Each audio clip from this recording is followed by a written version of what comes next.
গ্রামে, স্কুলে, পাড়ায় ফ্যামিলি কার্ডের নামে যা হচ্ছে সেটা কি কেউ দেখছে? শেখ হাসিনার টিসিবি সেবায় অন্তর্ভুক্ত ছিল প্রায় ১ কোটি পরিবার। অন্যদিকে ফ্যামিলি কার্ডের আওতায় আসছে মাত্র ৫০ লাখ পরিবার। সহজ সরল মানুষদের কাছ থেকে টাকা নেওয়া হচ্ছে, বলা হচ্ছে কার্ড না নিলে বঞ্চিত হবেন। এটাই কি নতুন রাজনীতি?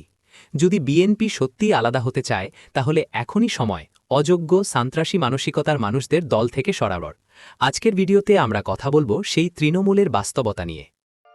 বিএনপি কয় ফ্যামিলি কার্ড দিবে, তাই না? আর মাঠে যায় কয় তাদের কর্মীরা এই কার্ড এটিএম এ দিলে টাকা চলে আসবে, টাকা টাকা, খালি টাকা টাকা। শুনেন,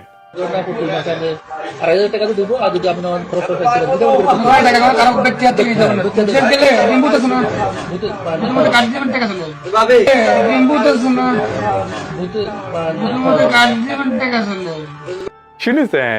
শুধু তাই না, এর নাকি ওষুধ চিকিৎসা সবই ফ্রি, খালি ফ্রি আর ফ্রি আর ফ্রি। দেখেন, স্বাস্থ্য সুবিধা পাবেন, যেমন ধরেন আপনার কমিউনিটি সেন্টারগুলো আছে, ওখানে একটা ফার্মেসি করে দেবে, সেখানে ওষুধগুলো ফ্রি পাবেন আপনি।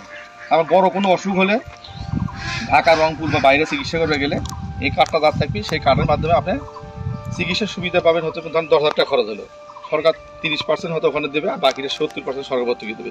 ছাত্র ভর্তিও করা যাবে, ফি দিতে না পারলে কার্ডটা দেখলেই হবে। বেনে বেনে করছি না, দেখেন। ফ্যামিলি কার্ডের মধ্যে আপনারা ওষুধপত্র পাবেন, চিকিৎসা সুবিধা পাবেন। আর যদি কোনো ছোট বাচ্চা স্কুলে ভর্তি হতে পারতেছে না টাকার জন্য, তাহলে এই কার্ডটা যখন দেখাবেন তখন আপনারা বিনামূল্যে ভর্তি হতে পারবেন। ফ্যামিলি কার্ড দিচ্ছে আর 100 টাকা নিচ্ছে পাবলিকের কাছ থেকে, গরিব মানুষের কাছ থেকে। দেখে আগেই তো আপনাদেরকে ঠকাচ্ছে, নির্বাচনের ফলে তাহলে কেমন ঠকাবে আপনাদেরকে বোঝে নেবার। তাহলে কাগজপত্র নিতে যত সময় আপনি কাগজপত্র আপনার না পান, তত সময় আপনি এটা ওপেন করছেন না। তা বন্ধ রাখতে বলেন, এটা আপনার, এখানে জনগণের যে হয়রানি হচ্ছে, আপনি উল্টোপাল্টা করছেন কেন? আর আপনি এখন মোবাইলেই করছেন। আপনার কাগজপত্র যখন ডকুমেন্টস নাই হয়ে চলে, তখন আপনি কাজ করবেন কেন? আপনাদের কাছে কত করে টাকা চাচ্ছ?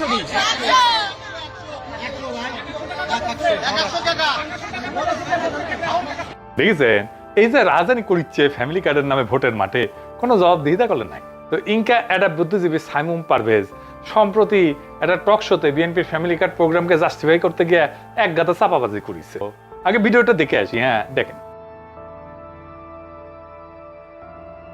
সে কইছে যে বিএনপির ফ্যামিলি কার্ড প্রকল্পে প্রথম পর্যায়ে 50 লাখ পরিবারকে মাসে 2,000 করে টাকা দেওয়া হবে।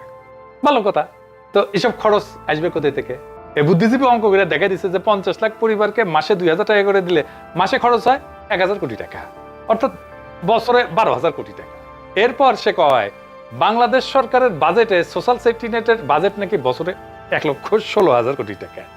অতএব সরকারের পক্ষে অতিরিক্ত 12,000 কোটি টাকার ব্যবস্থা করা নাকি কোনো ব্যাপারই না। পদ্মা বীজ বানানোর জন্য খালি প্রথম কয়েকটা পিলার বানানোর খরচকে কি পদ্মা বীজ বানানো পুরো লাইফ টাইমের খরচের হিসাবে দেখায়? তাকে তো বের করে দেখাইতে হবে 96,000 কোটি টাকা কোত্থেকে আসবে, কারণ সে তো বলছে সবাইকে দিবে।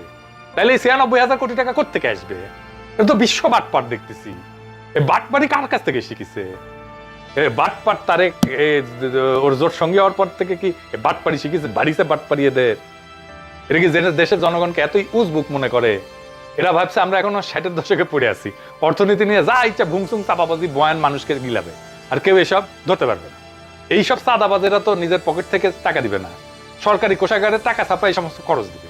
আর তার ফলে যে মূল্যস্ফীতি হবে, মুদ্রাস্ফীতি হবে, বাংলাদেশ পুরা রবার্ট মুগাবের জিম্বাবুয়েতে পরিণত হবে। তাহলে বিএনপি কি এক্সট্রা দিতেছে কোন আমারে বুঝান? এটা চালু কর্মসূচি যা 1 কোটি পরিবারের জন্য ছিল, সেটা 50 লাখ পরিবারকে দিবে। মানে এই টিসিবির পণ্যই তো দিবে, নাকি অন্য কিছু দিবে, নাকি এটাও থাকবে ওটাও দিবি? জিজ্ঞেস করেন ওদেরকে। আর কেউ চাইলে টাকা দিতে পারে, এই তো এক্সট্রা। এটাই, এটা কোনো রাজনৈতিক দলের প্রধান নির্বাচনী কর্মসূচি হইতে পারে? বাংলাদেশের মানুষকে দূর পাইছে ওরা। এই টিসিবির পণ্য আর কার্ড নিয়ে তো ঝামেলা শেষ নাই, সেটা নিয়ে এত লাফাইতেছে কেন? দেখেন টিসিবি কার্ড নিয়ে কি রাজধানী হয়, যে এদের নিয়ে এত লাফাইতেছে যেন মহানতুন জিনিস আবিষ্কার করেছে। হাসিনা যদি 1 কোটি ফ্যামিলি কার্ড দেয়, কোনো ফালাফালি করেন না করিয়া, এর এত ফালাফালি কেন? তাহলে হাসিনাই দেশ চালাক, বিএনপির কি দরকার? দ্বিগুণ সংখ্যা ফ্যামিলি কার্ড তো দিছে হাসিনাই, আর ওই দিবে অর্ধেক। আর লাভালাভির সীমা নাই, বাটপাড়ির তো একটা সীমা আছে। বাটপাট তারে কি বিএনপির প্রধান বুদ্ধিজীবী হয় বাটপাড়ি বাড়িছে? হ্যাঁ, আলহামদুলিল্লাহ।